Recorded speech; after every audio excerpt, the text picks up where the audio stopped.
Hello again my friends. A recent tweet from Bungie's official Twitter feed reads as follows: a splendid analysis of what awaits at E3.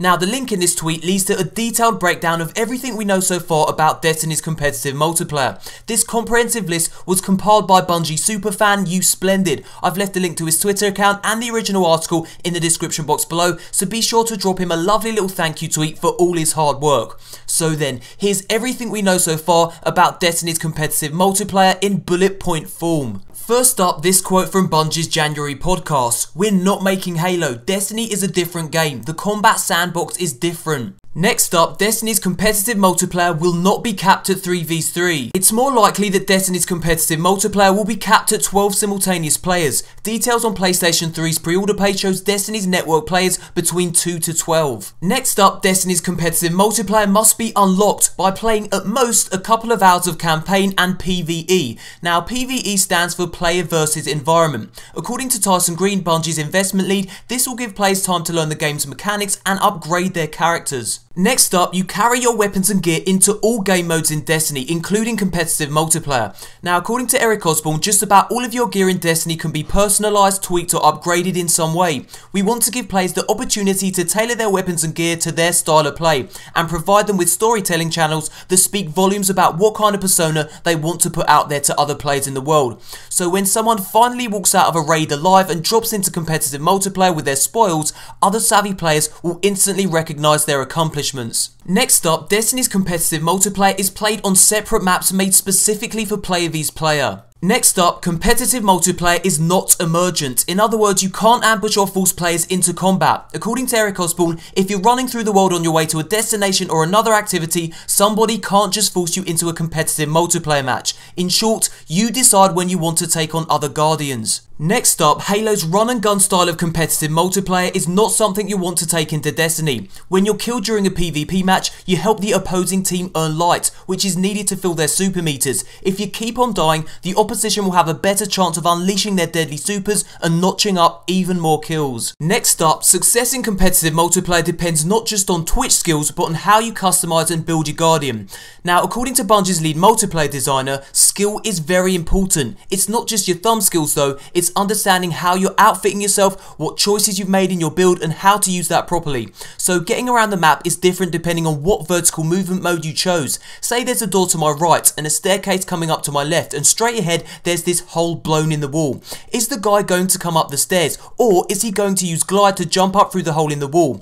Then what's he going to use at that point? Do I want to plant my prox grenade on the ground so that he lands directly on it? Do I want to hide in the corner, sprint towards him and melee him in the face? I don't know what's going to happen. There's such a surprising amount of depth to each encounter. Next up, Destiny's competitive multiplayer is always evolving. Now, according to Bungie's lead multiplayer designer, Bungie has an evolving understanding of balance. Bungie explains that in the past, gamers might have characterized successful balance as getting it to the point where we could stop working on the game and it would be perfect. Nobody had to touch it anymore and it would just be a shining gem for all time. But the problem is those games don't hold a community the same way as a living game like League of Legends or Dota 2. Those games can build these amazing communities around them because they're changing and evolving. That kind of dynamic balance where the game is ebbing and flowing, changing and circulating, we understand that and we want more of that now. We want to build a game that's always exciting and entertaining, and not just exciting and entertaining because it achieved a final singularity point. Next up, everything in Destiny's competitive multiplayer is designed with balance in mind. Here's how Bungie's lead multiplayer designer explains it. We definitely believe that something can be powerful as long as there's a way to deal with it. That's a hard balance to strike, but that's the reason we play the game every single day. We're constantly looking at these things to make sure there's no one thing that's overpowered. For example, when you use your vertical movement modes, you're actually getting rid of your ability to be in combat for a short amount of time. So if you want to double jump, if you want to glide, you're putting yourself in what we call weapons down mode. You're making a tactical choice at that point. You sacrifice being able to shoot your weapon for a short period of time in exchange for using your vertical movement mode. Next up, certain weapons can only be earned in competitive multiplayer. You can change your loadout mid-fight, however,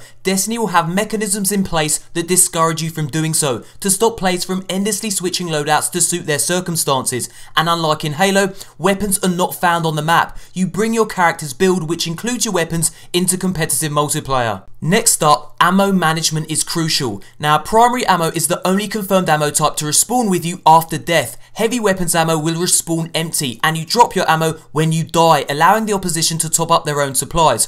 Ammo is divided into 3 color-coded categories that correspond to the 3 weapon slots: primary, special and heavy. And map control will help you access important ammo drops and stop the opposition from doing the same thing. Next up, the speed of gameplay varies from activity to activity, mode to mode. Now, some modes like story missions have a slower rhythm that lets you really take in the world. Others, like strikes, are meant to be action-focused, arcade-like experiences.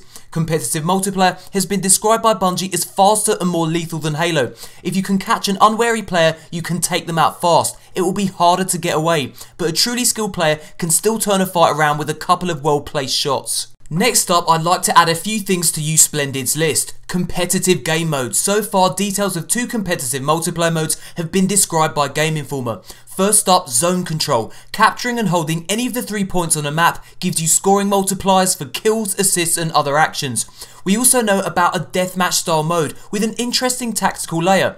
Points are awarded for kills, but also for finding your down teammates and reviving them before they respawn, but be wary of the opposition camping the corpse for an easy kill. And finally, some maps will have moving environmental features. As mentioned before, Guardians begin competitive matches without access to heavy ammo, and occasional drops of these precious pickups are focal points for the action. Maps have lots of verticality, and it's easy to reach high ledges thanks to the wide variety of vertical movement modes available to each class. Shifting environmental features add complexity, like giant mechanisms that move to alter sightlines, or even using the glare from the distant sun to approach an enemy unawares. The broad range of grenade types and supers on display keeps everyone on their toes, but ultimately the action is still focused on quick reflexes and smart weapon use. Thumbs up if you enjoyed the video. If we can get to 4,000 likes, that would be effing amazing. Subscribe for more Destiny news, and thanks for watching, you beautiful bastards. Here comes that mother chuff of a boom. Hello again, my friends. Really glad to see you made it beyond the boom. I hope you enjoyed that list detailing everything we know so far about Destiny's competitive multiplayer. Thanks again to USplendid for compiling all that info into one easily accessible article. Now, you may still have many questions about Destiny's competitive multiplayer, which is completely understandable. I have a feeling we won't fully appreciate what Bungie has in store for us until we see some actual gameplay. Luckily, Destiny's competitive multiplayer will be available to play at E3. Attendees will get actual hands-on time with the game. Now, I'm lucky enough to be attending E3 this year. I've been invited to a private pre-show session where I get to play and record Destiny's competitive multiplayer gameplay, and I'll be uploading it to this channel, so be sure to subscribe if you'd like to see that kind of content. Don't forget to follow me on Twitter too, as I'll be live tweeting about my E3 shenanigans. Links to all my social media in the description box below. And if you're desperate for more Destiny info, click the on-screen image. It will take you to a video in which I detail all of Destiny's game modes, its ambitious character building systems, and 10 cool facts you may not know about the game. For mobile phone users, there's a link to this video in the description box below. And that, my friends, brings us to the end of the video. And as always, until next time, Guardians.